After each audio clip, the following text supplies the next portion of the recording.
Piny Kenya oriwore kod pinje mamoko e hingo odiechieng' mar weche thieth kod ngima. Nyasi ni manoyuorie kod jotelo mopogore opogore kamoting'o jachung' maduol mochung'ne thieth e piny mangima WHO Dr. Odhialo ma okoni piny Kenya en achiel kuom pinje Afrika ma osego okenge mathoth e chenro mag thieth ahinya to e kedo kod tuoche kaka kahera kod kute mag ayaki e kind mamoko.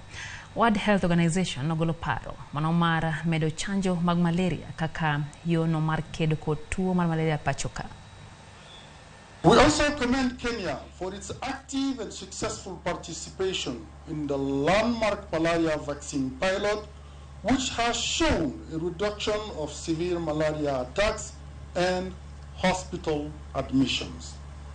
This has now resulted in a WHO recommendation for expansion to benefit and protect more children from malaria in Kenya, Malawi, and Ghana.